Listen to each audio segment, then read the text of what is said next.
Bueno, para el desarrollo de esta actividad y ya para un mayor entendimiento de lo que es el tema que se relaciona a los diferentes conflictos o dilemas, tanto éticos como morales que se puedan llegar a presentar. Y obviamente antes de empezar con las entrevistas voy a hablar y aclarar un poco algunos conceptos relacionados a la temática. Empezaré aclarando los conceptos de ética y moral como primera parte de esta actividad.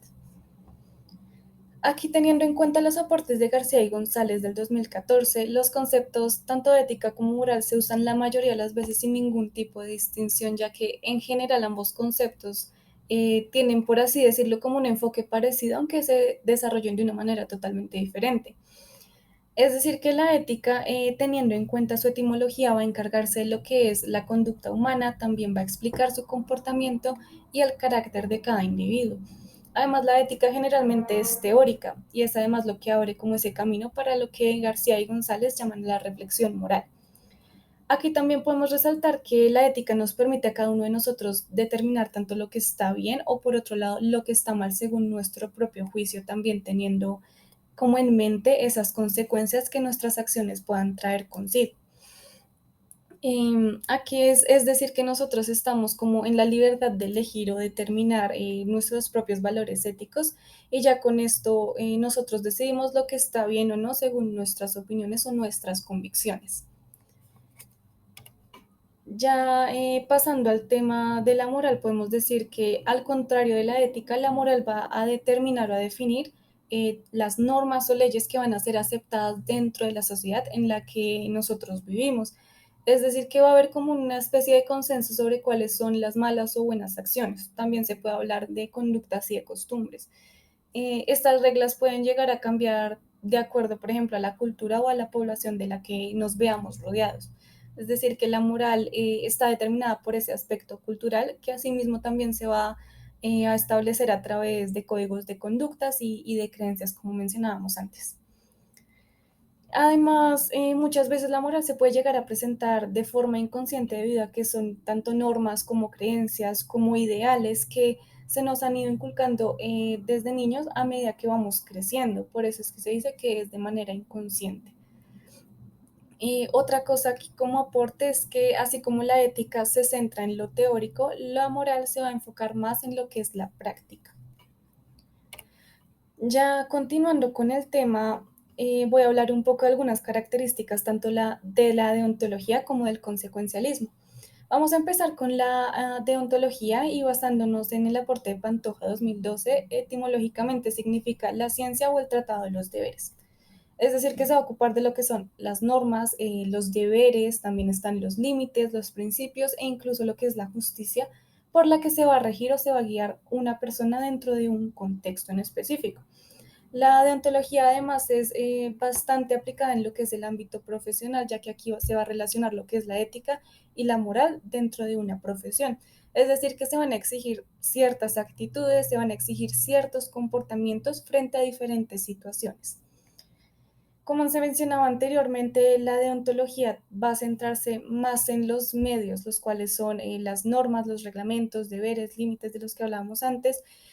mientras que la ética se va más a centrar como por esos fines u objetivos.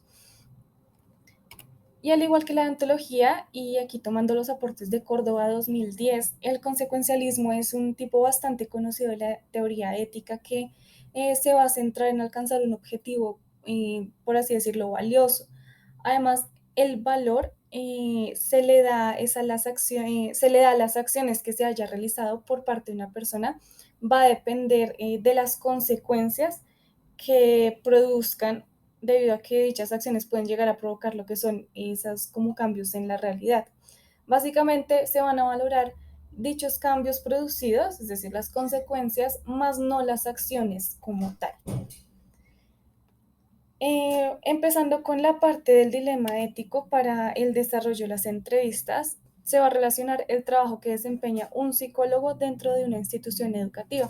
en donde obtiene información bastante conflictiva para la familia de una menor de edad que se encuentra dentro del entorno educativo en el que trabaja. El psicólogo en esta parte considera que esta información posiblemente pueda llegar a ocasionar situaciones familiares incómodas, inconvenientes, perjudiciales, en cierto modo, para la menor de edad, debido a que muchas veces el comportamiento de la familia se ha caracterizado por reacciones explosivas y falta de entendimiento, perdón, de situaciones similares. Pero en este caso el profesional también va a tener en cuenta que no puede omitir dicha información a los padres debido a que es una situación de gravedad y que si llega a omitirla también estaría involucrando otros riesgos para la menor de edad. Esta es la situación o dilema que se le propuso a las personas que ayudaron con el tema de la entrevista y ya a continuación vamos a ver cuáles fueron sus respuestas.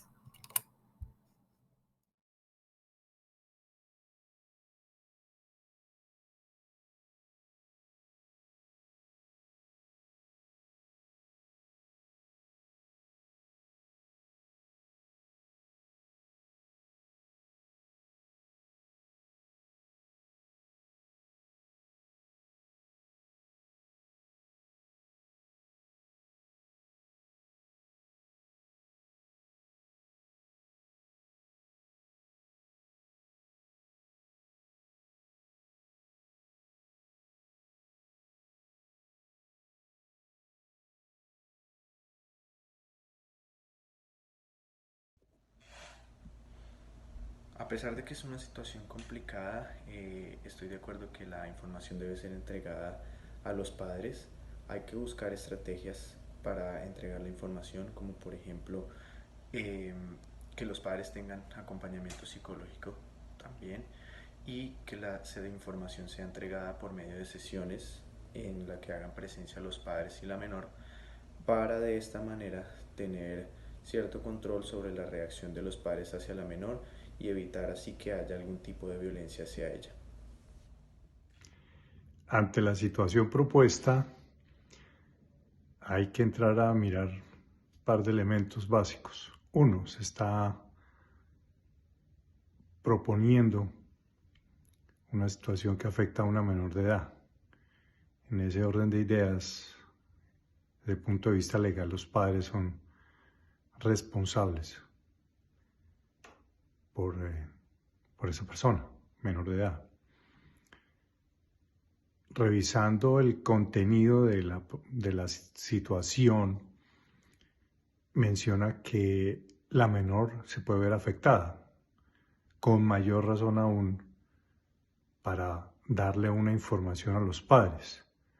Ahí cabría agregar que la postura del psicólogo ante los padres es importante, ya que él comprende que es posible que los padres reaccionen de una manera exagerada ante el evento que está afectando a la menor, pues es trabajo del psicólogo entrar a hablar con ellos, entrar a plantearles y darles opciones alternativas para el manejo de esa situación que está comprometiendo a la menor. Continuando ahora con lo que es el análisis de las opiniones de las personas respecto al dilema ético que se les presentó, podemos ver que expresado de diferentes formas, las tres personas tienen como un modo de acción y un modo de pensar en este caso bastante similar, debido a que los tres coinciden en que es importante cumplir con el deber que se tiene como profesional de decirle a los padres de la menor toda la información que está relacionada al problema por el cual la niña puede estar pasando, pero al mismo tiempo también expresaron que es bastante fundamental ese acompañamiento por parte de diferentes entidades, así como el mismo psicólogo a la situación. Es decir, que una vez la información sea dada a los padres y teniendo en mente esas reacciones y esas actitudes de los mismos, se le quiere dar como un seguimiento al caso y asimismo como otros los deberes por parte del psicólogo, preocuparse y velar por ese bienestar tanto mental como físico de la menor.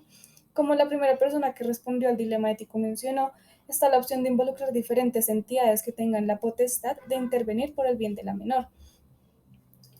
En este caso, y ya relacionándolo a los temas que explicamos anteriormente, las formas de actuar y de pensar de las personas que participaron con la parte del dilema ético seguían más por una ética deontológica que por el consecuencialismo, ya que la forma en la que resolvieron el dilema fue más siguiendo los deberes y los límites que un profesional llega a tener, en este caso con sus pacientes, en donde por parte del contexto en el que se encuentra la situación se espera que el profesional actúe de cierta forma y sostenga ciertas actitudes. Aquí las personas buscaron como tal una solución apropiada para que el profesional cumpliera sus deberes, pero asimismo sin dejar de lado sus principios y valores. Esto en cuanto a querer ese bienestar de la menor, ya que pues se propone un seguimiento exhaustivo de la conducta y tratos de los padres hacia la menor. Básicamente, las personas que participaron en esta actividad y se pusieron en ese papel del psicólogo relacionado al dilema actuaron de tal forma que pensaron tanto en los actos como en las consecuencias que tendrían. Aquí no le van a dar un valor mayor a lo que son las consecuencias, sino que tuvieron en cuenta los límites y los deberes como profesionales interesados tanto en cumplir con su obligación de brindar la información a los familiares responsables de la menor, sabiendo sus formas de actuar, y en cuanto al bienestar de la menor, teniendo en cuenta todos los ámbitos, es decir, que no se van a guiar por lo que sería una ética del consecuencialismo, sino más bien por el lado de la deontología. Ya para terminar, aquí están las referencias bibliográficas por las cuales me guié para el desarrollo de la temática de esta actividad.